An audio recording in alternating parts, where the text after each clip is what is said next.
Don, the floor is yours. What are we talking about tonight? We're going to talk about making queens about the easiest way you possibly can. And welcome to all the new people, and hope you enjoy. And if you have knowledge you want to pass on, feel free to pass it on. I'm here to learn too. This is the time bees are naturally going to make queen cells. And part of the people is probably wanting to make honey. So instead of throwing supers on right now, just let the bees alone. If you're feeding them, just let them go ahead and make queen cells. That's going to be your easiest way and still make honey. But you need to set a calendar up and go through those boxes every 14 days. Now, you can do it another way by removing the queen. I personally don't like to do that. You can take and put your bees in a 5-frame nuke and feed the heck out of them. And as soon as they get crowded, they're going to make cells. I'm making a bunch of splits tomorrow, and I've got a bunch of grafted cells. So they're pretty close. They're going to come out either Sunday or Monday. And I'm making probably 4 splits, 5 splits off of packages. And one of my students was here, and he helped put some of the packages in, and seeing there was all new packages putting in. What I'm doing is putting a frame of foundation. I'm putting a frame of honey, absolutely no brood. And I'm putting a queen cell there, and I'm putting a shaker box over the top. And I've talked about the 5-frame nukes that I made, the mediums. I got a divider in there. So I'm going to put a queen cell on each side, put a shaking box over the top, and I'm going to go to several different hives, and I'm just going to find the queen and shake about 3 frames of bees in there. And I'm only moving these splits back 15 foot at the maximum. So I'm hoping the greatest majority of the older bees are going to fly back to the parent hive. And I'm replacing the honey that I take out with frames of foundation. Some have starter strips. So I'm taking a package basically and splitting it about 5 ways.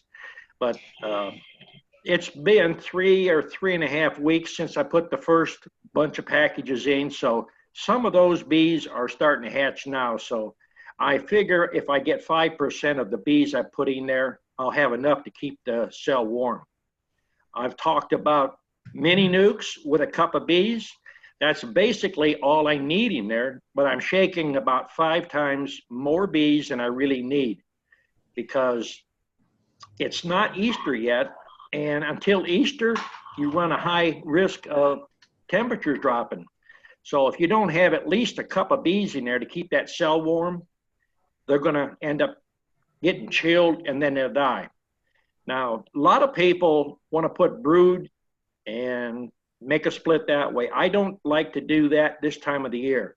If I put bees in there, the only thing, if they totally have a total loss on it, I've lost a queen cell, and I've got about 100 cells out there. So I'm hoping to make at least 50, 75 splits tomorrow on the original 25 or 30 packages that I put in 3.5 weeks ago. So I know there's a lot of people that have questions about that.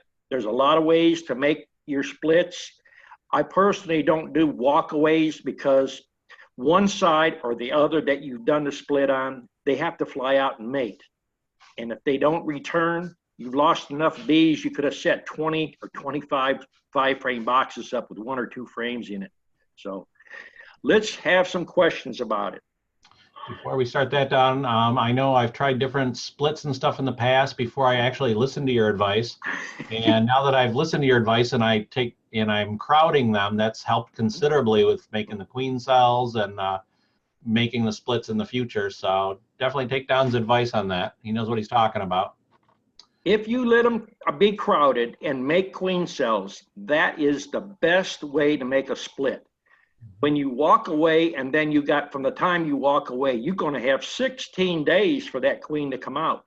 But if you let that 5-frame box just get strong and overcrowded, and then you can recognize a ripe cell, usually you can cut 5 to 15 cells out of each 5-frame box. So simply the best way to go.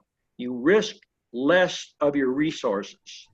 you get more money back instead of putting a lot of money out. If you get a cold night, they're going to drag out a lot of white pupa and larvas. You'll notice that on the next day when it's cold. So that's why I'm going over making queens. If you got questions, now's the time to ask them. It's cheaper to talk about it than to do it and lose it. Okay, Chris has a question. He says he's now running 2 5-frame nukes. Been about 2 weeks now, looks good, but how long should I expect before they start thinking about swarming?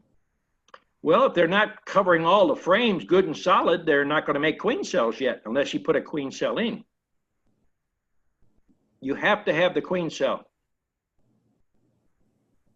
Okay, and let's see, Philip has a question. Go ahead, Philip. No, hang on, you unmuted again. There you go. All right. Hey, Don.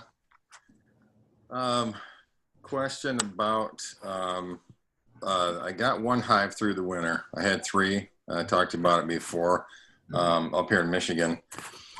So the deep was on the bottom and I had 3 mediums. There's still quite a bit of honey. There's probably 2 or 3 frames of honey per medium. So there's 3 mediums, but I went out there today and I rotated the boxes. I got the deep on top, which is empty. You can see the pattern of brood that was in there has moved up. There's a lot of bees, and I noticed I got a lot of new covered brood. I've seen a lot of larvae expanding from the center of the mediums out. What's the best way to get the deeps back on the bottom? Just over the summer, they'll just keep going up, and then just I can flip them because I want to get deeps back for my brood boxes. Whoop, hold on. I can't hear you. You must have muted yourself, Don. Go ahead. You there, Don? Can you hear me now? Yeah, now we can. Are you trying to make honey or are you trying to make a lot more splits? Right now I'm interested in splits. All right. You said you had 3 boxes there and one was empty. Then get the empty one off so you can crowd them down, because if you get cold nights, you're going to get chill brooding there. That's the whole idea of making queen cells. Confine the bees down to a smaller space. Okay. Yeah, because those 3 boxes, there's the top box before I rotated today was probably 5 frames covered, but when you look down in, they were all the way across. And the second one down from the top had a lot of bees in it too. So there's quite a few bees. So maybe I'll just take that top deep off then and just let them sit in those mediums for a little bit. Well, you could take the top box off as long as you don't have brood in it. The bees are just covering it and you got some honey. Break them down. Take that one box and lean it up against the front of your hive, and the queen will call them in. Okay. Yeah, there's nothing in that top, the deep. Yeah, that's all empty now. The little bit of honey, that's it. With that construction, the amount of boxes you got there, they're not going to make queen cells. You got too much room. Bees only do 2 things. They multiply and they store honey. If they got room, they're going to store honey. If they get crowded, they're going to make queen cells. Okay. So that's the whole idea of it, crowd them down. Because there was, I thought there was quite a bit of honey left over after the winter, but they used the resources well, I guess, because I probably got total probably 8 frames of honey at mediums left out of those 3 boxes. So I'll go take the deep off tomorrow. Yeah. Okay. Well, you can run mediums for a while. I mean, it ain't going to hurt nothing. Right. Yeah, that's true. Eventually I want to get back down to just the 1 deep on the bottom and just use them for honey supers, but kind of got caught last year. This is my first coming out of winter. So.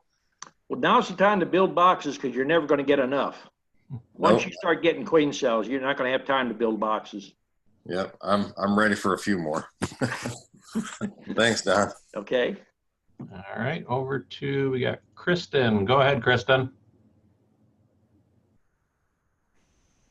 She must be muted. No, I got her unmuted. Hang on. Okay. Now try it. Okay. I have 2 questions. I'm a newbie. We actually messaged earlier this week. I'm the one that had all the emergency queen cells on my little medium package that I installed, or my package I installed. And then I only had 1 frame in there that had foundation, or that had cells and honeycomb. The rest, or not honeycomb, but just comb. The rest was just wax foundation. And basically I checked and they're destroying the queen emergency cells, like they're just dead queens poked at. Is that a good thing? Because there's like 3 more queen How are they cells. destroying them? Are they cutting the sides out, or are they coming out of the bottom? No, there's no circle at the bottom. It's just like cutting at the sides. You got a queen probably walking around and they're cutting them down. So I would go through there. If you can find the queen on a frame and just let her walk over in a frame of honey, move that off and then shake some extra bees in that box, in a nuke box, because the older bees are going to fly back to the parent hive. And then the younger bees will stay with that queen. Then when she flies out and mates, you'll have another box. My whole problem is that I can't find my queen. I'm still new and trying to figure out, and I'm trying to find eggs. I'm good at finding larvae, and I have brood and all that because I had put a frame of brood in there. But I can't see little eggs, and I can't. You don't need to look for eggs unless you're going Easter egg hunting. Okay? I'll tell you the easiest way to find them is go out there when the sun's up, about 10 o'clock, get the sun over your back, so that when the sun's coming, you hold your frame up. All you have to do is look down in the frame. If you see white milk, you got a queen and she's laying.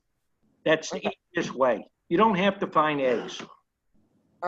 Thank you. And my second question is, I had an established hive that I inherited, and basically I checked that one, and there are like little queen cups at the bottom that are just starting, and the population is increased, and there's like a boat ton of drone cells too. Okay. Is there a way to not have to make a new hive? Can I just add a box, or do I have to always worry about? You're going to have to destroy the queen cells. I mean, how many hives do you want? There was nothing in them. Well, you could take your finger and just kind of mash them down.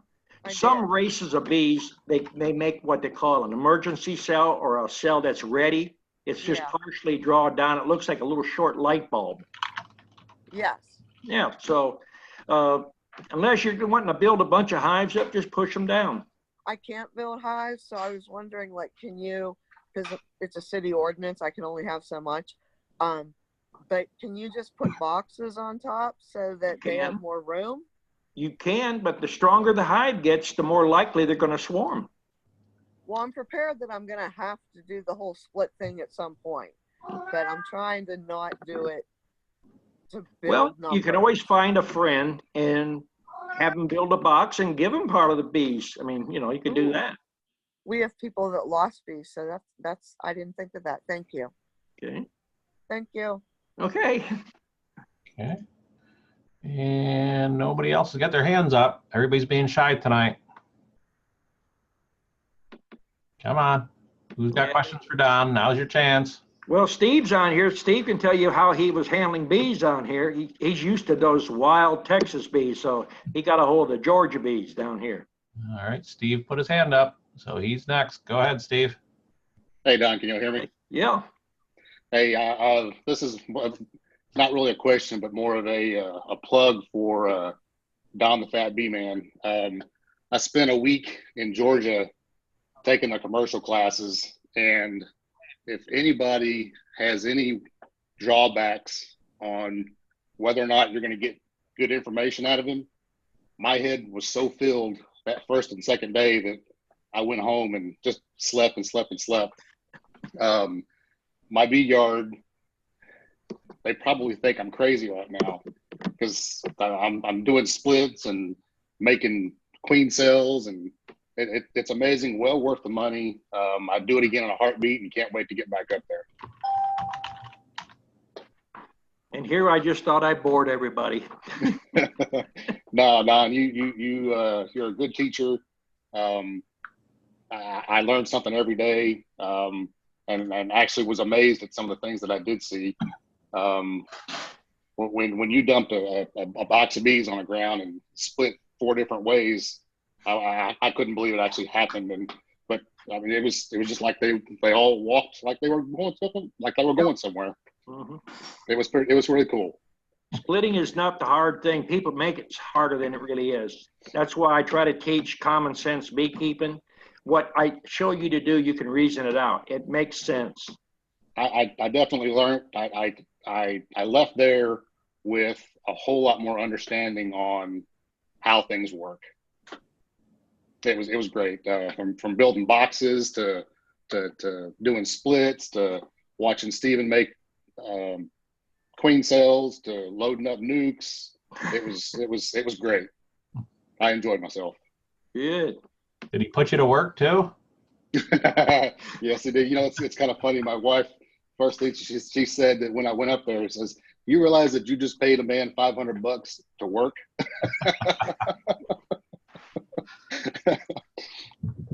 What is that? The Huckleberry Finn thing? Yeah, exactly. I should have brought a can of paint and a paintbrush. Perfect. All right, over to Greg. Go ahead, Greg. Hey, Don, I was wondering, how many staples do you use per frame? And are you using 1.5-inch long staples? Mm-hmm. I'm using, I think the last batch I bought was 1.25 inches for my frames, but I'm using 1.5 inches. They're 16 gauge for my high bodies.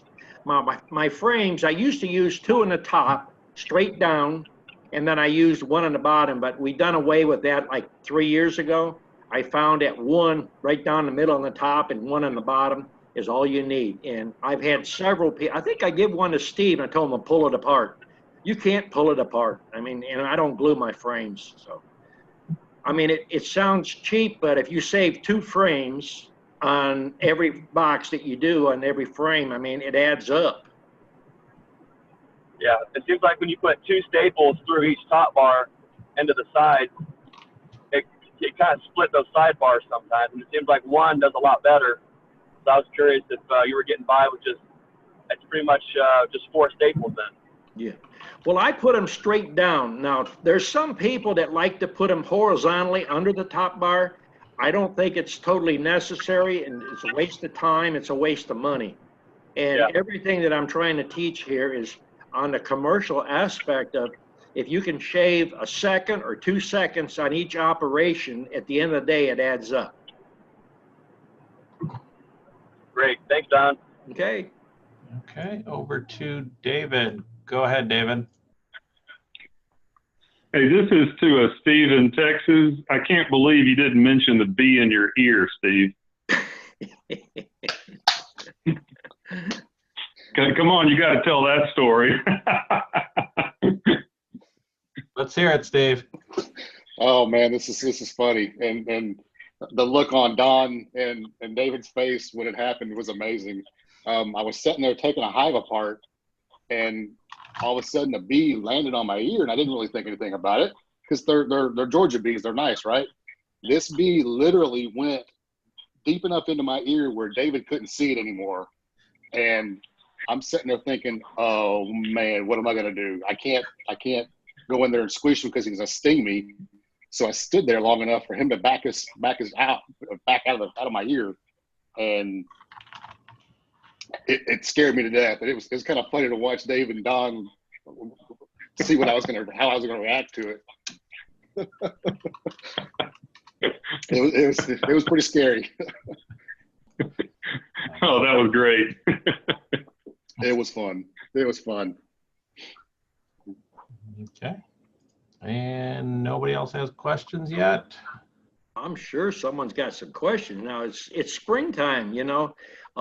This is swarm season, and you know, you don't have to buy bees. I don't know, a lot of people don't understand. You can call a lot of your pest control companies. They have swarm calls all the time. They're more than glad to give the bees to you. You can do cutouts. You're bored with yourself and you want to do a cutout. I mean, you can go make some money doing a cutout and get some free bees. I personally would only do it if I'm doing a class. I've done a class on a cutout several years ago. In fact, I've done 2 or 3 videos on it. And the student that I did take over there wore his bee suit and I wore a t-shirt. So, you know, and that there was a learning experience for me. Those bees was in that house 15 years. So people watch me work in my bee yard and they say, my bees are used to me. So them bees wasn't used to me and I didn't get stung there. I mean, if you squeeze the bees under your fingers, I mean, they're gonna sting you. But when Steve was here, I shook some bees in a box, and a bunch of them was hanging on the outside. I just reached up and grabbed me a handful, no gloves, and put them in the box. And he took a picture of my hand with all the bees in it. I mean, and I don't have no special talents. The bees, get good, gentle bees to start with and breed that stock. And then if you get bees, you're going to have to improve the stock. So you're going to have to add new genetics, every 2 to 3 years. So if you don't, you're going to get inbreeding, and then you're going to get some bees that you can't work. That's the whole trick to that. Okay. Alicia has a question. Go ahead, Alicia. Hey, Don. Hey.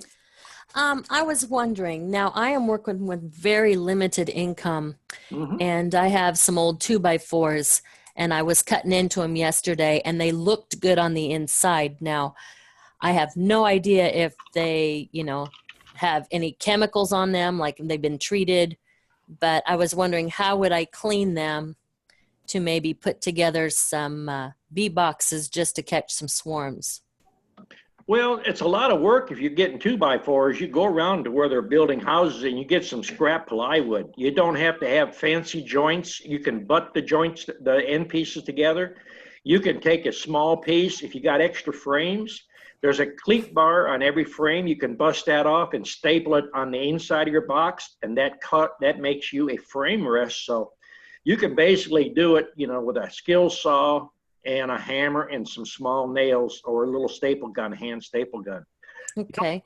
Now these are really old boards, so they're kind of dirty. So I was wondering, and I'm sure, just from being around on the ground and stuff, but I was wondering if I needed to clean them or just let them be and just brush them off and let the bees do the rest, or what? Unless you're sentimental about the 2x4s, I'd go around to a building site and pick up plywood. Okay. Because there's no way you could tell though how old the 2x4s are, and if they was someplace where they might have got spray on them. And if they got spray on them, you don't want your bees to end up getting it. Okay. All right. Thank you. Sure. Okay. Over to Dennis. Go ahead, Dennis. Can you hear me, Don? Yay. You hear you good. All righty. How's the snow? It's gone, and we're looking good for a change. Good. I went through the hives, lost a few more than I'm accustomed to, but they's all starved. That's my mistakes. And no drones yet. Got drone cells, but we're just waiting for that. The reason I'm asking, no big question right at the moment. Is there any good motels you recommend down there? So when I come down, I pick one. I think Steve stayed up in Commerce. I mean, Commerce and Gainesville and Cornelia is 3 of the larger towns. You can check. I don't know what the rates are. There's a campground. It's Don Carter's a state park. If you camp, you pull a camper down or, pitch a tent, whatever, feel comfortable. I'm too old for that. I want to stay in bed at my age. I don't blame you there. I was just curious. When I come down, I can book something. So yeah, I don't need nothing fancy. I'm coming alone. So. Well, Steve probably could tell you what's around there. I don't normally, book anything for anybody because I understand. There's Daisy, there's the cheap ones, there's the high-end ones, there's the good ones, the medium and the upper ones. So I think Steve wants to chime in. Go ahead, Steve. Hey, Dennis, I stayed at the Best Western right there at Commerce, 85, and I'm not sure what that cross street was, but it was pretty quiet. That was about the cheapest place I could find. I think for the week it was like $360 or something like that. There's a bunch of restaurants around there, pretty much anything you could find, and it's about 15 to 20 minutes from there to Don's house. Okay, that's what I need to know. So as soon as I get my phone call, I can book something. All righty, thank you. And let's see, we got Billy. Go ahead, Billy. Hey, what's going on, Don? Hey. I don't know why my screen lagged to pull you up. I've had a week of swarm problems. I've learned a lot, that's for sure. I don't know how to make my screen pull you up. For some reason, it didn't default. You're in full screen mode, probably. It was speaker view turned on. Click that in the upper right corner. Okay. No. No? Well, I can still talk. Anyway, I was always under the impression that the hive would swarm once with the mated queen that was there. Then they would produce a new queen. She would fly out, mate, and come back. Well, then I couldn't understand why I had more swarms than I had hives over the last week. I've caught a lot of them, so I mean, I got a lot of hives now. But I didn't realize that as soon as one of those virgins emerge, they'll swarm again with her. Is that why? Because I had one hive, like again, I had one swarm this morning. And the same hive swarmed once last week. Did you go through the swarm and make sure that you got all the queens out of it? And no, and the one from today, I found one. I put her in a cage and she's up on top of there in the box. I was going to release her tomorrow. Well, did you stretch the box out to where you can look at them? Yeah, that's what I did. Like keep on putting it back and make them. And I laid a big sheet out because before I was doing it in the grass, I had an opportunity. I got a big blanket out so I could see them on white because I'm not great at finding the queens, and that seemed to help a little. If you got a strong hive, that hive could swarm probably 5 to 6 times within 5 to 11 days. I mean, what I would do is if you see them coming out of there is I would go through the hive and you might have some queen cells that hadn't hatched yet because not all the cells will hatch usually at the same time. Okay. You know, the bigger the hive, you know, they'll hide them in different places. I mean, I've seen them in honey supers. I've seen them in brood chambers. I've seen them any place you can put them. I've even seen them on burr comb against the sidewall. Wow. Yeah, I had one of my hives made it. There was one on the side where I drilled my little hole to vent. Right. There was one coming off of there. I don't know how the heck they got an egg over there, but there was a queen cell there. Yeah, I mean, bees they're survivors, you know. I have actually seen, and probably there's no one else even wrote about it, but I have seen a queen cell start with a good queen on brand new foundation that had a mated queen in a cage that was put in the hive, and the cork was left in both ends. So how could they get a cell, right? Yeah. Well, I have studied on that for a long time, and they had drawn out the comb, and evidently the queen had laid some eggs inside the queen cage and might have passed them through the screen. That's the only way I could figure it, because there's no way in the world they can make a queen cell with new foundation, you know. So these will be resourceful. And secondly, during the spring buildup, when they started to get real crowded, they put a lot of drone brood down kind of in the brood's nest where I want there to be worker comb. So can I pull those up to the top, let them backfill that with honey, and then put new foundation down there and hope they draw out worker cell? Yeah. Okay. I mean, that's one way. I have in my bee yard, I call them junk boxes, which I set up several hives, and I go through a hive, and if it's got too much drone comb on it and it's got brood on it and honey, I put it in the junk box with adhering bees. So I'm going to run a double 8 there. So I'm going to have 16 frames of junk. So once they hatch out the bees, I got another hive, and then they make queen cells. I harvest the queen cells. And then once the honey is in there and there's no more brood, then I set them in an open box, let them rob it out, and then I put new comb in it. That's the way I work it out. Okay. All right. Thanks, man. Okay. Up to Kristen. Go ahead, Kristen. Actually, that kind of circles into what I was asking or thinking.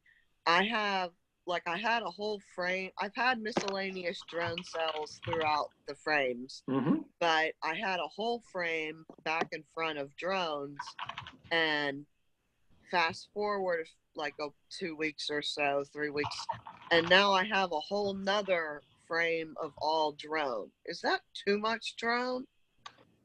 Usually when you get that much drones, it's usually an indication you might have bumped your queen, you damaged her, you could have rolled her. No, she's producing, and there's like larvae and lots of brood comb too. So if you got a lot excessive drone comb, then you either got a spacing problem, that you don't have your spacing right on your frames. Some people don't bring them together. You should have them tight together. Oh, they are. Okay. So I know it's not that. Usually this time of the year with a new queen, if you're getting that much drones, people that wear a veil can't see well. And if they're wearing gloves, they don't see well at all, you know, so they bump a queen. And then they got these gizmos out there. They're like a pair of pliers. I've seen people reach in and snag the whole frame out and roll queens because they're concentrating on that little tool there. So Oh, there might be something what you're going doing through there. well, I mean, if I'm still seeing the larva and like all of that, wouldn't my queen be okay still? The queen could be damaged. I've seen queens lay that had broken legs or broken wings. So what should I do with all that? Well, if Should I you, do anything? well, if she's laying much workers in there, you know, let it go, but you can cut it out. Or you can take and set it into another box and let the drones hatch out. Like make a junk box like you were saying? Yeah, you can do it. If you're limited on areas, get you some lattice and put camouflage paint on it. You know, like you're sitting your garbage containers in it. People won't notice it. Well, yeah, we just have an HOA, so that's Yeah. always fun. Mhm. But and my Give the other president a quart of honey or a pint of honey. Sometimes that let things slide then. well, see, that's my husband, so Oh. he's already getting the benefit. We're just very low key, and we just do what we're allowed for so much. Regardless, him being president doesn't help whenever the other neighbors. So I got to follow the rules. Right. But my second question is, I'm trying to clean up. I had like a free table. Someone had discarded all wood and what have you, and I had set it up as my like hive stand. But underneath it is like wood, like weeds and stuff like that. Now that it's spring, is there anything I should do to get rid of all that? Is it a hive stand for working on, or is it going to be a permanent stand for? It's completely where the hives are on top of. The only thing I did is I cut, because it was a solid table, I cut the insides that weren't on the structural supports so that there'd be airflow and such. And I have screen bottom boards as my, as part of my hive. They're not solid. Yeah. So, things can fall down there. Right now I have the little sticky trays in there. So technically nothing's going to fall all the way down. But I was thinking, isn't it better to have like all of that area completely like down to dirt, or is there a way to do it without digging it up? I keep my hives, the bottom board should be about even with your knees. That way it's comfortable to work with. I don't run screen bottom boards personally. There's people that they do run them. I don't run them.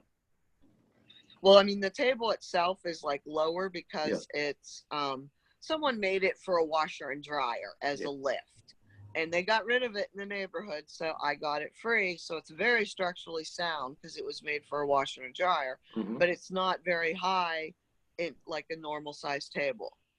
But it works, and it's a good height for me. For how high the boxes are and lifting them and all that. I was just curious if I should be clearing out the bottom. I take care of the legs so that I don't have ants or anything crawling up. That's already done, but just the weeds underneath, should I kill them? Well, you can put some salt around on them, to get rid of the weeds. I personally try to train students not to set lids, boxes, anything on the ground, because if you pick up, grass, anything that's green is going to get a fungus to grow inside your hive. Either have an extra box sitting there close that you can set your lid on and then your box. So that saves you have to bend over so far too. Oh yeah, definitely. Keep everything so you don't have to bend over all day long, because it starts adding up after a while. Well, frankly, I have some physical disability, so that table was a godsend, and the fact that I could only have the two hives gives me enough room to just do my work in between the two. You should be running all mediums then. That's what I'm doing. Yeah. Are you running 8-frame stuff or 10-frame? Unfortunately, my buy was 10. Oh. So at some point, if finances allow, I can switch it down. But yeah, I'm doing the mediums. I even have like 1 or 2 shallows just because I wanted to try the cut comb method. Well, you can do it in the mediums, you know. Oh, I didn't think. Well, I have foundation with no wires. Yeah, you can buy cut comb for that. Oh, cool. You can buy the cut comb for any size you want and basically put a starter strip in there. Right now, they're starting to bring a lot of honey, and so I have actually put empty frames with nothing in between two frames that's drawn out. Well, you stop and think about it. They go to the woods, they're building the tree. They don't stop at the bee supply house. It's pretty good. Yeah, here in South Carolina, they're going to town here. So yeah. Thank you. Okay. Okay, back to Dennis. Go ahead, Dennis. All right, I got a question for you now. Okay. Like I said, I don't have any mature drones in my apiary, but I got a bunch of them. What is your advice on the maturity of the drones before I start thinking about making some queen cells? Well, the packages that you're going to pick up are going to have drones in. And then what I would be doing is, did you order any green comb yet? Yes, I've got both green comb, the plastic foundation, as well as just some regular drone comb. Yeah. That I've already placed in a couple of hives, but I didn't know how mature the drones had to be. I hear various opinions. Well, 3 to 4 weeks is going to be a good time, you know. Okay. Because they're building up strong right now. We're in the 70s and in the upper 50s at night and getting into the 60s. So I'm getting anxious. So if they'd be about 3 to 4 weeks, then I know how to time my cells. That's just what I'm thinking. And when yours comes in, I'll crowd every one of them. Let's just hope we have enough boxes. Well, that's the thing. You should be building boxes. You know, I built a bunch of them. Well, I've had students build boxes, you know, back in January, but we built a bunch of 5-frame mediums and put a divider in there. So basically I got 2 frames in each side, and I'm going to use them until the weather stays warm enough. Then I'll start drawing out my mini frames for my mini nukes. That reminds me of another question. I'm a dummy. I already had probably 100 or 200 frames from Man Lake for the mini double. I thought about, you tell me if I'm correct or not, or which way to go. I thought about, I've got a box here with holds 10 of them frames. I could put a package on them, let them start drawing them out, and then split them between all the nukes, or do you think I ought to just put some bees in the nukes and let them draw out the comb themselves? Are they 6 1/4 frames, cut in half, 9 1/2 long? I don't have a tape measure, but that looks about 9 1/2. Yeah, if they're standard medium frames, that's the bottom bar. Yes, that's the only thing I had close. That's the length of it. I expect, and that's the ones that go into the 2-compartment Man Lake. What are you running now, 10 frame or 8 frame? Both, and 5 frames. Take a medium super, put a bar just like you're holding your hand. It don't have to be grooved, 3/4 by 3/8, and then set it down 3/4 of an inch halfway. Take 2 frames and lay it end for end on your medium super, and that gives you a crossbar. Now you can put 20 of those frames, and what we do is we cut starter strips about 1.5 inches. We stick them in that little groove at the top, and we take a paintbrush and we dip it in hot wax, and just like you're drawing a line, keep it moving. I mean, one side, wait about 5 seconds, it'll seal itself up and it'll cool down, turn it around, hit the other side, you're good to go. You put 20 of those over your brood chamber, put a hive top feeder on there and put some feed to them. Let the queen come up there and she'll lay most of that. And then for 20 of those frames, you set 20 mini nukes up. And then you put 2 frames with just the starter strip next to the ones that's drawn out. Put a queen cell and a cup of bees or 2 cups of bees in there when you first start. That's the easiest way to set them up. Okay. Then once they get going, you're going to have 4 frames in that mini. You pull 3 of them out, leave 1 in there with the queen or a queen cell, and then you take 3 of them and make 3 more splits. Okay. It grows really fast. Yeah, I made, they look like 5-frame nukes, but they aren't. They just hold 10. And I had enough. I got 5 of them. I could stack them at the end of the year and join them all back together, maybe hive them through the winter with a good queen is what I'm thinking. Well, Then you put can back use out them next for year. honey late, probably where you're at, probably put them on in when the goldenrod's getting ready to start. And don't make sure you don't have a queen excluder on there. Let them come up and they'll start backfilling with honey. And then you got a real quick start in the spring because you just drop a frame of honey in and another frame of starter strip. Queen cell, because you said you can graft, put a ripe cell in there and a couple of bees, you're ready to go in 24 hours. Yeah, I said I can graft, but It's practice. I've got to have 2 or 3 hives. My grafting is not 80-90% yet, but Do you use an incubator or you let the finished in the hive? I got an incubator, and then also I'm going to try the cloak board this year, just out of curiosity, where you can finish and start both without moving. What we do is we get them to start actually it's a finisher, and we do 5-frame boxes, and we dump 6 to 7 pounds of bees in there, and we put a frame of brood in there and leave it for a day and a half, pull the brood out, put your queen cells in there, and you're good to go. You're good for about 3 grafts. Then you have to dump some more bees, and you got to have more nurse bees, because once the nurse bees get too old, they're not going to draw the cells good. I tried that cloak board at the end of last year, and I had pretty good success with it. I'm not strong enough yet on my good hive that I'm going to graft from. I'm building it up. Yeah. And usually I'll put that on top of it, and I'll take a frame of sealed brood from all the other hives and just fill that top box, let them hatch. Thank you. My little grandchild, she's going to be my next beekeeper, aren't you? There you go. Get them started young. She's going to be on my billboard. There you go. I'm putting one up and have her point out the queen, and watch the only day they don't stay gentle. We're going to try it anyway. But I was just curious on that because I'm getting kind of antsy. I do have enough boxes to get to 500 if I need to. Well, I mean, you can rotate those boxes out pretty quick. You can leave them in there 7 to 10 days. Once you got a good pattern on a mini nuke, they're good to go. Yeah. All right. I appreciate it. And I'll see you one of these days. All right. Over to Steve again. Go ahead, Steve. Hey, Kristen. This is more of a comment.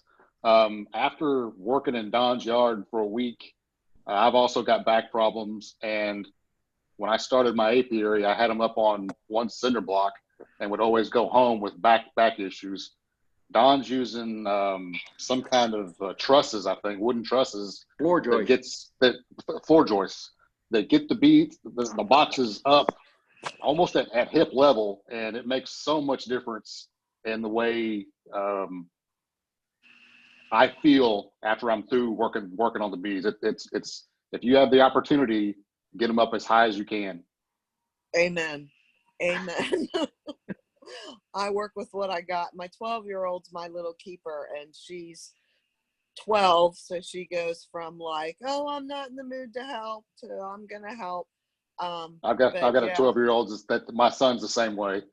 So Mama's doing a lot of what there's supposed to be one hive for her and one for me, but I'm handling both. I just kind of have to work with what I got. Like when I've been having this queen issue with my package, like I had to go in and feed them, but I kind of just have to work with what I had. Like I had been sick last week, so I just did what I could minimally, knowing that they're gonna do what nature wants them to do, and I can try as best I can. But You can always thank you. You could always set the cinder blocks up on top of the table and then put the box up on top of that. Oh, I might do that. I don't know if I could reach the top box if I keep stacking. I'll need a ladder and then I'll fall. Right. But no, thank you. Yeah, no problem. Okay, over to Ernest. Go ahead, Ernest. Oh, hold on, you're still muted. Nope, can't do you for some reason. Go ahead and unmute if you can. There you go. Okay, Don, I was going to ask a question. I think Dennis just about covered everything I was interested in.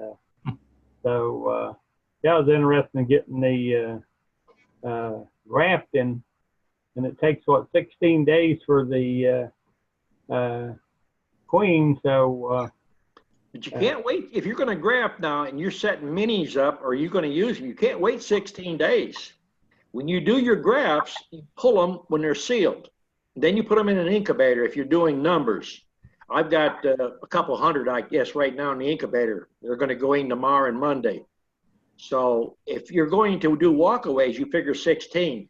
If you're going to do them like in an incubator or graft, when they're 9 to 10 days, you want to pull them. Because if you miss your days, 1 to 2 days, you'll have one hatching out, cutting all the rest of them down.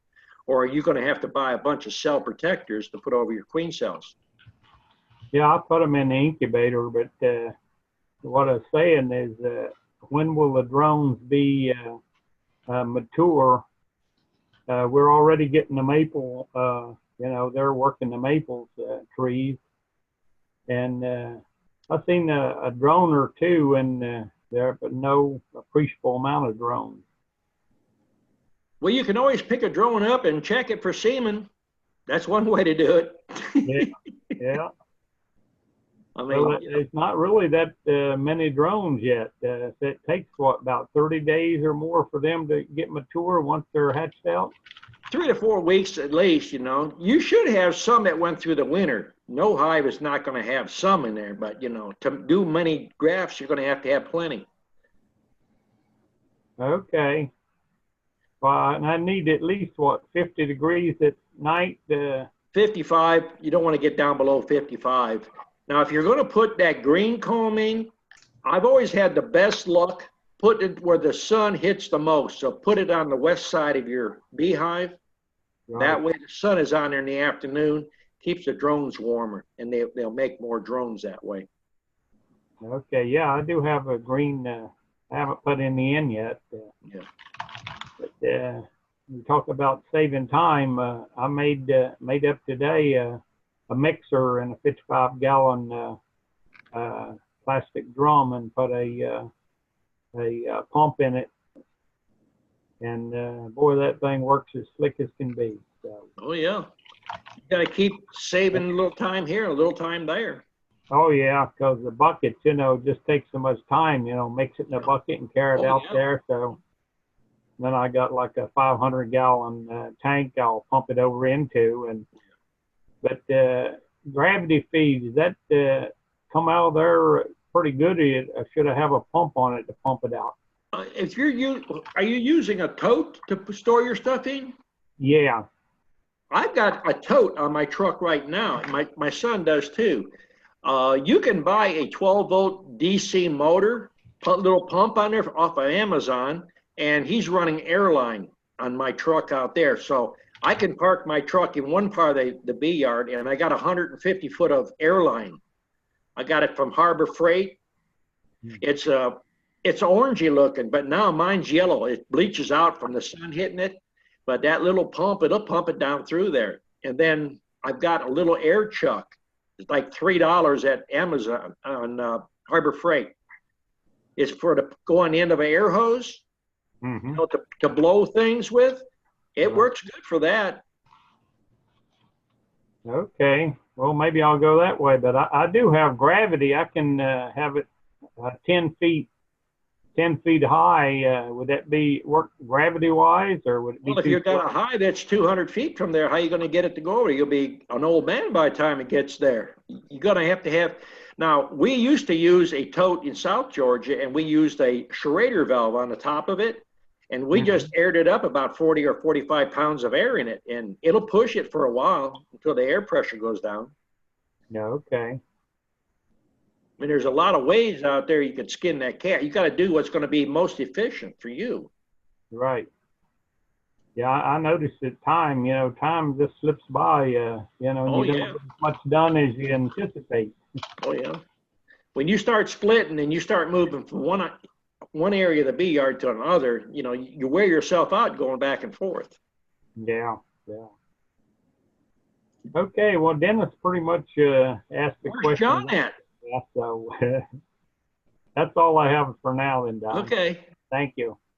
All right. Over to Virgil and Thunder. Go ahead, guys. Yeah, hey, Don, kind of off the subject, but I've got 2 hives that we want to use strictly to produce honey in. And I'm not real sure. Right now we've got they're 10 frame boxes. One box is completely full of bees. Got brood going, just starting. The other top box is all full of comb, but nothing in it yet. What's our best bet? As far, should I pull that top box off and throw a super on there, or just let them fill everything up and then put the super on top of the two?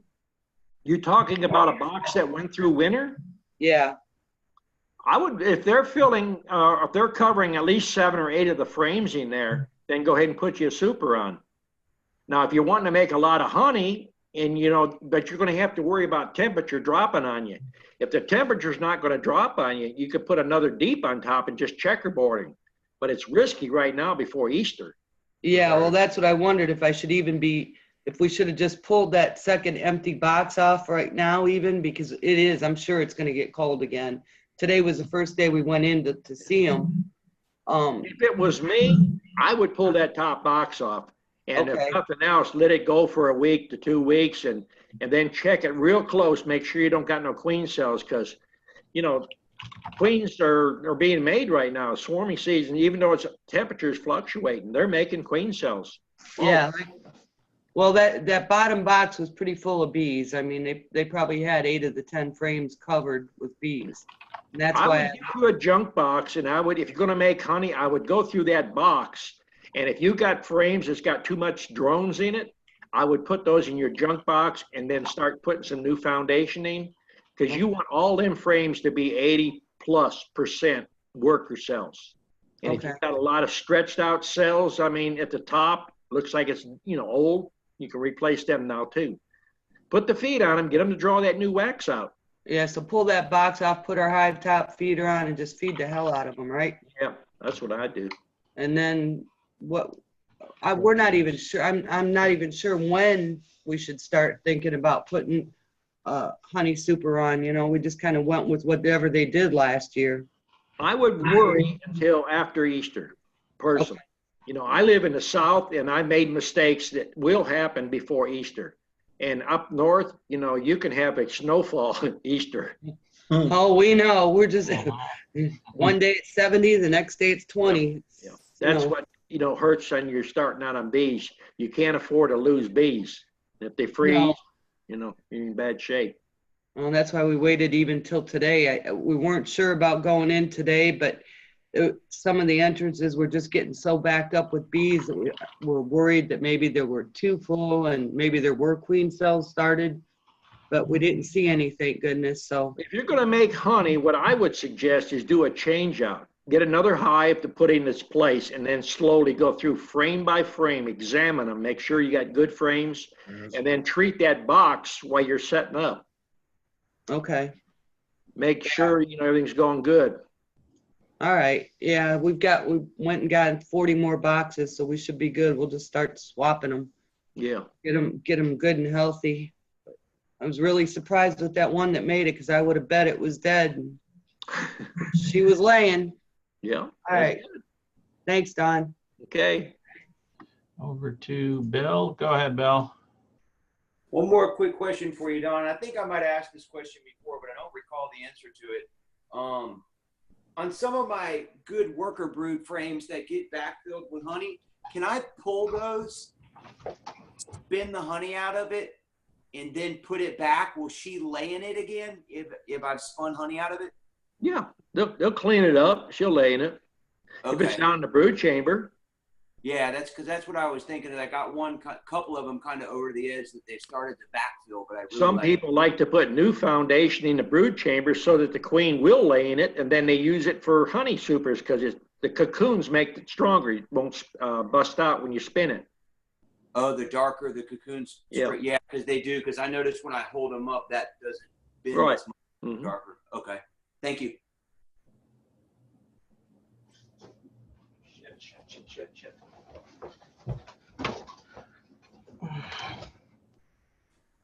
No one got no questions. I can't believe that. Let's see. We have up next Chris. Go ahead, Chris. Hang on. Can't unmute you. Go ahead, Chris. You got me now? Yep. Sounds good. No, we lost you again. We had you for a few seconds.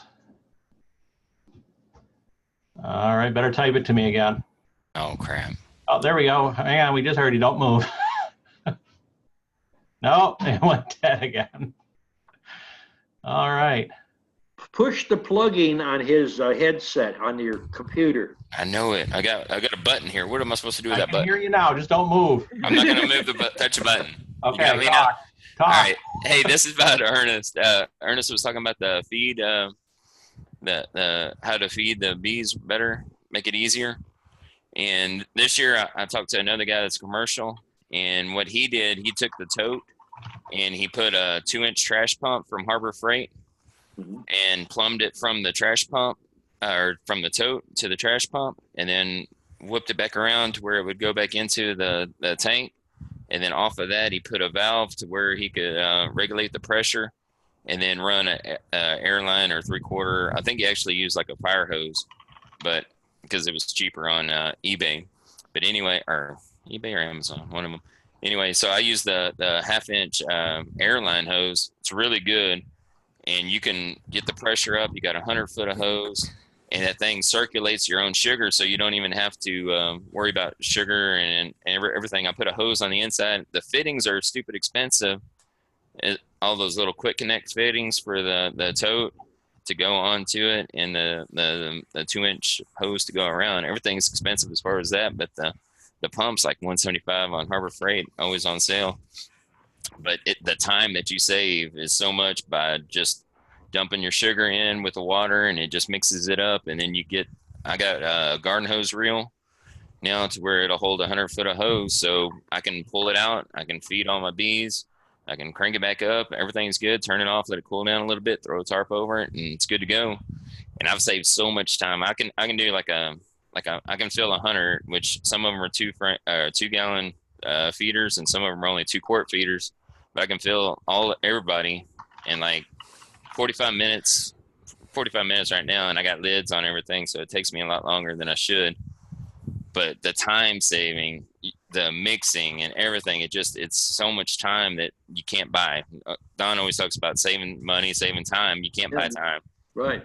And I got an hour after work. I can go feed my bees, and now I got that circulating system. It cost me up front. I got probably $400 in it or something like that, but I can circulate and feed all my bees in a whim. It takes me an hour. It ain't a big deal anymore. Where before it was 5-gallon bucket, 5-gallon bucket, 5-gallon bucket, and you don't have to fill the whole thing up. It holds 300 gallons, but you can only do 100, and that's 300 pounds of sugar or something like that. And also, I got a garden hose, and I got for like $15 off of, I think it was Amazon. It's a digital. It tells you how many gallons it's coming out. It's like a garden hose regulator thing, so I don't have to count how many gallons are actually going in. I got the digital thing.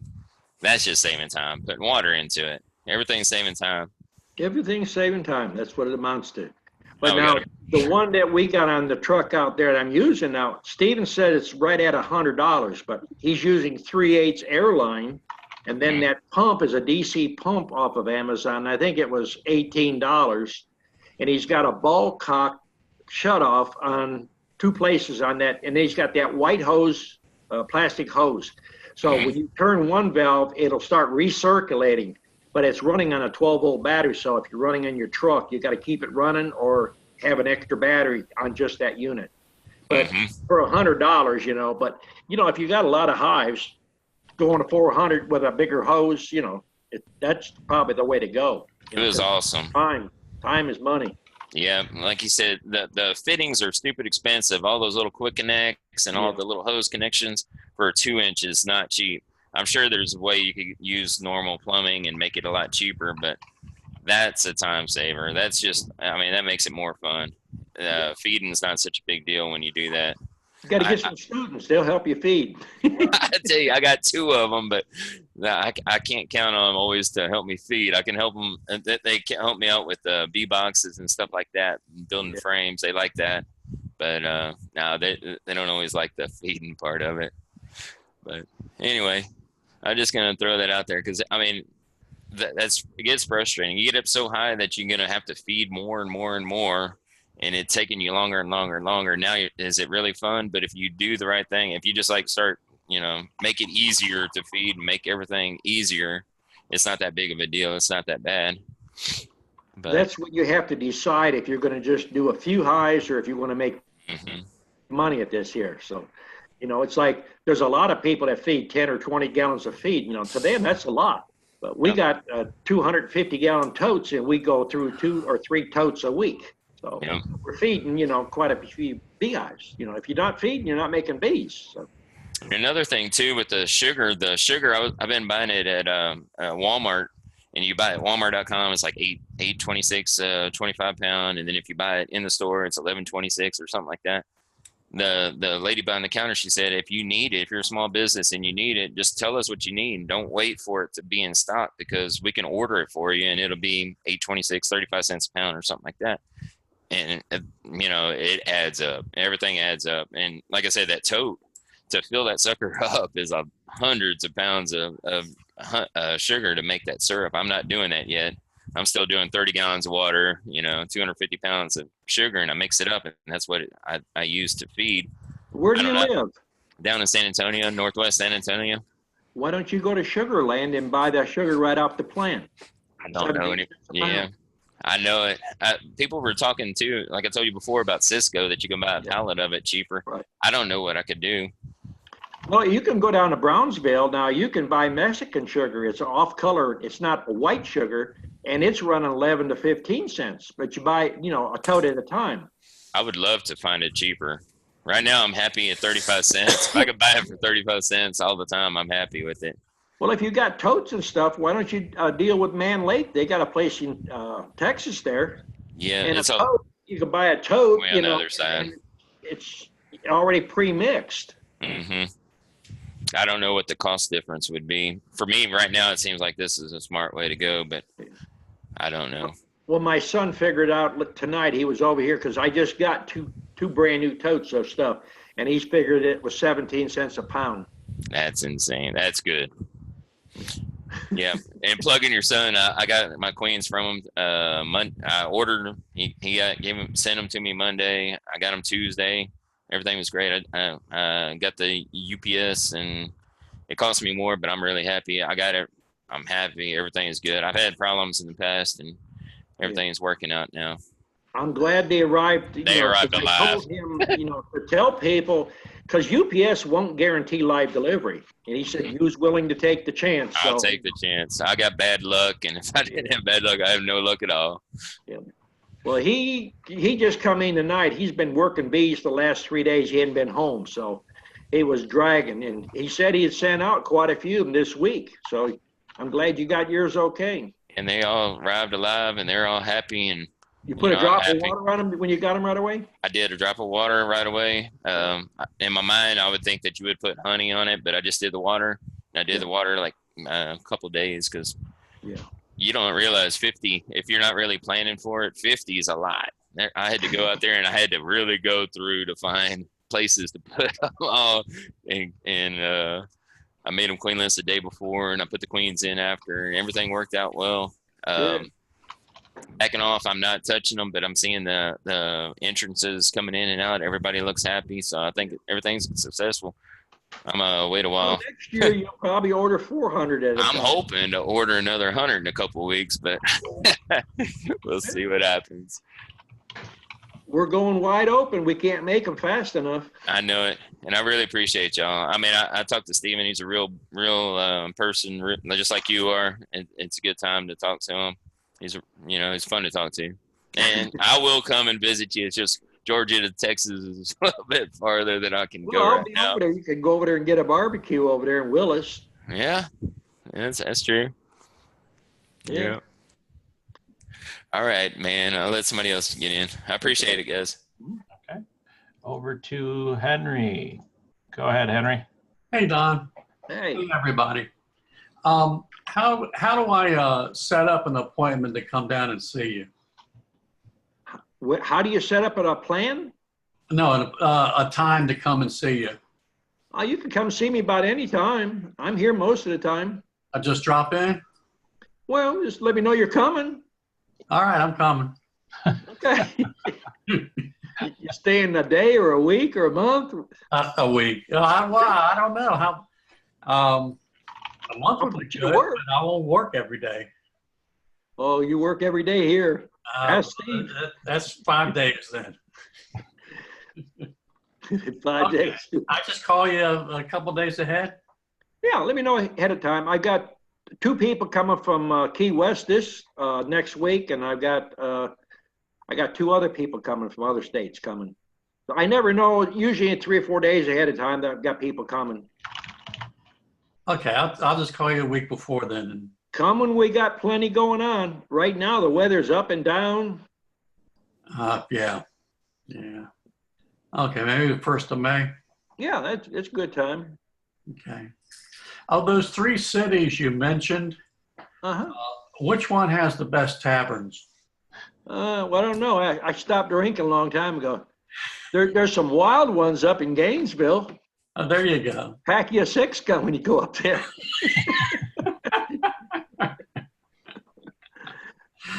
Okay, buddy. Thank you. All right.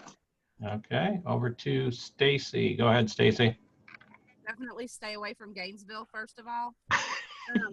Don, I appreciate you being patient with me and all my newbie questions. I need you to baby step me through this.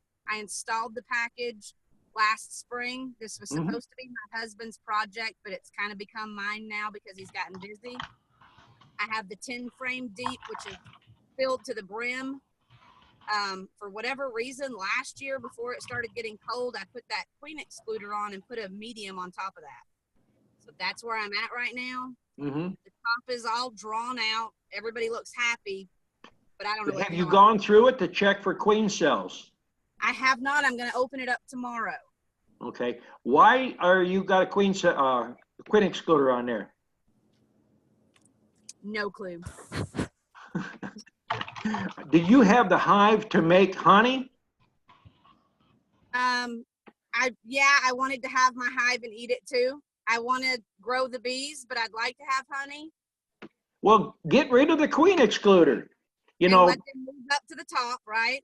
right. You know, you don't need the queen excluder on there. You know, a lot of people say they don't want the queen to lay in their honey box. Well, if the queen is that good, just put an extra box on. She's smart. She knows where to stop. And more bees make more honey. Okay. So you don't ever use an excluder then? No. The only time we use a queen excluder is when we take new students to shake packages because it's a lot faster. We put it on there and they can smoke the bees and then nothing but workers come through there and we shake the packages. But that's about all they're good for. Unless you're making comb honey, you know, and you want to rob all the honey off. No. Okay. And when can I come see you for those boxes? About any time. Yeah?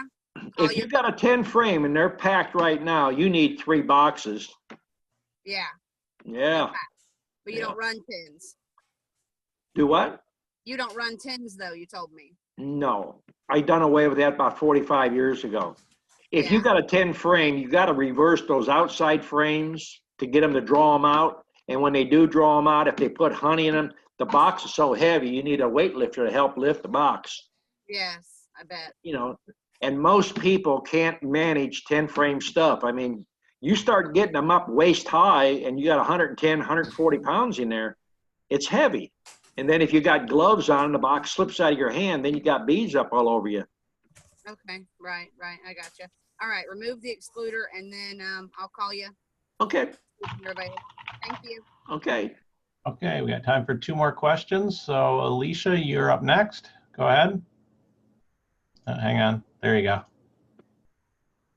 Alicia? Yeah, can you hear me? Yep, go ahead. Okay. First one is for Chris. I'm assuming you're just south of Dallas. Is that correct? No, I'm northwest of San Antonio towards Medina Lake. It's you're way down there. Yeah. Okay. Well, I was thinking you were farther north because I'm in Tulsa, Oklahoma. And I was just going to ask you how much your bees were or how I could get some of Don's bees from you. Right. There's DreamWorks. He's closer. He's got a lot more, and then there's those new students that they probably got your stock gone. Yeah. I think Steve's taking back a whole trailer load of bees. Yeah. I don't Okay, and have where's it. Steve I from really, then? yeah. Hey, where are you from? Seems down in I'm in the Baytown. Houston area. Pasadena. Yeah. Okay, that's still probably about 10 hours for me. Kelly is in Cleveland. Cleveland, Oklahoma? No, he's in Cleveland, Texas. He's about an hour north of me. That's still quite a drive. Yeah. Yeah, that's quite a drive. Okay, well, I'll But keep it's worth digging it then. if you get nice, gentle bees that you can work. I know it's the fact that it's getting the time to get there to pick them up because my schedule is tight. I have to do it in one day. They're supposed to order, I think Julie's ordering 100 or 200 queens, and she's going to sell them the day of the barbecue there. Who is? Julie Norman. She's running that barbecue. Okay, in Dallas. Well, it's in Willis. In Willis, okay. Where you're going to go speak here shortly. Yeah. Is that what you're talking about? Okay. Yeah. Okay. All right, so I'm going to have to talk to her about that. Okay, so my question is for you then, Dawn. I've been watching your bee chats and watching all your videos for a couple years now. It's just I wanted to be fully informed before I jumped in. So I was wanting to know how I would set my bees up if I don't have any wax yet for the frames. Well, you can use starter strips. I mean, if you get a hold of one of my students, they usually buy some. I think Steve bought a bunch of it, and Jim, he bought a bunch of it and took it back. Okay, are you talking about Steve D then, right? Steve. Which Steve? Which Steve? Yeah. He's shaking his head. He must have them. Okay. Well, I guess that's what I really needed to know then. I got to get all my ducks in a huddle and figure out how much all this is actually going to cost me before I jump. Are you looking at it as a hobby? Or are you looking at it as to make a living at it? To make a living because I can't work anymore. Well, then I would suggest don't do shortcuts. Talk to some of the students that's been here. Try to, if you have to drive over there, get some stock and learn how to split it. That's going to be your smartest thing. And learn how to build your own boxes. Yeah, that's what I'm working on with the crap wood right now. Just, trying to figure all that out and building them. Well, you can get by, when you say crap wood, you could go get plywood. It's not going to last long. It's not going to look the prettiest, but it'll get you down the road to when you make some money, you can start buying better equipment. Yeah. Well, for Christmas, my husband got me a saw, so I was out playing with it yesterday. Well, be careful. All righty. Well, thank you, sir. Okay. Okay, let's see. Over to Lara. Go ahead, Lara. Oh, you got to unmute it. There you go. Hey there. Can you hear me? Yeah. Hey, Dawn. Good to talk to you. It's Laura Wilson. You've been helping me with this walkaway split that I just did. So really appreciate your advice. I feel like I kind of joined this chat in it, and most of these folks that sound like are a little bit more advanced than I am. But we all start at one point to learn, and then, we can help one another. I mean, that's the whole point of doing these chats. Sometimes the least little thing will set something off in your mind. Well, my bees wintered well. I do run 8-frame deeps, and I guess I'm in central Kentucky. I guess I'm just a little concerned. I got a little too crazy yesterday or today and went ahead and did a split. I know it's early April, but I was just concerned with all of the swarms that we're already seeing here in Kentucky, that they would swarm. I mean, they were jam-packed. That's one reason you should go through your hive completely. Every 14 days. You want to catch those queen cells before they hatch. If you can do it at 10 to 12 days and you can move the whole frame, if you're on wood and wax, get you a boning knife or a small peeling knife, and you can cut those cells out, and then you can make splits. So the walkaway I did today, pretty much there was no swarm cells in the hive. It was jam packed with brood. My queen, I've got just the best queen. She's a great pattern, tons of eggs, tons of larvae, brood, you know, drone brood, all of that. And so I basically just did a walk-away split with 2 frames of eggs and larvae, and then, you know, 2 frames of honey, pollen, and bee bread. So I guess I'm concerned that I may have just done it too quick. But Well, I guess what I will would tell. do now, since you've done a walk-away, which side have you got the queening? So the queen is still in the main hive. I just did Okay. a walk-away. I didn't take the main queen with me in the nuke. Do you have screen bottom boards? No, the nuke is a solid. Okay, I would close the entrance up with a screen for at least 3 to 4 days, because you don't want those field bees to migrate back to the parent hive. Because where you're at, if the temperature drops, you're going to get those white larvae they're pulling out. You get chill brood. Okay. See, they're going to start clustering to the center of that box, and anything on the outside of that cluster is going to get cold. Okay, so the nuke that I have them in, well, actually it's basically like a 10 frame box split for 2 nukes, right? So it has 4 frames on each side. So only one side has the 4 frames in it, right? And so you're saying that you're telling me I need to close the entrance off to that, or? Well, you need to put a screen over it and then keep it closed for 3 to 4 days so that you've got some more bees in there can hatch out, and then they're going to reorient to that. And then when you take the screen off, put you an entrance reducer in there so that the entrance is supposed to be 3/8 high and no more than 2 inches wide. Okay.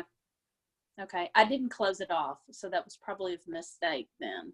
Well, we learn from our mistakes. Sometimes it costs us more to learn, but the chats seem to help one another. Yeah. So does it make sense? Well, it's going to rain the next 3 days. I guess I'll just have to wait and see how they fare. But I would get that screen on so they don't migrate back. okay. All right. I can do that. Appreciate it. Thank you. Okay, and last up for tonight is Steve. Go ahead, Steve. There you go. Go. You had your hand up still. I'm sorry. I didn't mean to have it up. Be out of his ear. All right, no problem. Oh, I think Henry still got a question. Go ahead, Henry. Yeah, I have another one. Now I forgot it.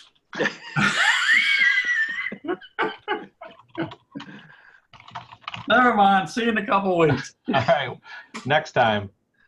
All right, then that'll be it for tonight, everyone. We're way into overtime tonight, so thanks, Don. Thanks, everyone. Stick around for the after chat if you guys would like to talk amongst yourselves. And that's it for tonight.